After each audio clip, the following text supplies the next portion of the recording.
Sephora débarque en Israël. Ce qu'on peut lire sur l'article, les marques Huda Beauty, Rare Beauty, Fenty Beauty ou encore Charlotte Tilbury ne seront pas présentes. Vous allez avoir les marques Kat Von D, Benefit et Fresh qui vont être présentes en boutique. Moi c'est Océane, j'ai 26 ans et si tu es intéressé par l'univers de la beauté, de la mode, du maquillage, n'hésite pas à t'abonner.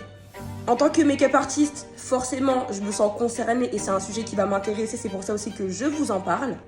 Pour la marque Huda Beauty, en l'occurrence, on sait très bien qu'elle n'allait pas être commercialisée en Israël, étant donné qu'elle a pris position pour la Palestine. Mais la question que je me pose, c'est par rapport aux autres marques. Charlotte Tilbury, Rare Beauty ou Fenty Beauty, je sais que ces produits-là, on les vend dans un Sephora en France, par exemple, mais pas en Israël. Et du coup, moi, la question que je me pose, c'est sur quels critères ils se sont basés pour se dire, cette marque-là, on va la commercialiser là-bas, cette marque-là, non. Hormis Huda Beauty, parce que ça, on le sait toutes et tous, je pense, voilà. Mais pour les 3 autres marques que j'ai citées, c'est très intriguant. C'est vraiment très, très intriguant. Et j'aurais vraiment aimé comprendre sur quoi ils se sont basés pour se dire, du coup, on va mettre cette marque-là en boutique et pas celle-ci. Et vous, du coup, qu'est-ce que vous en pensez? Quel est votre avis dessus?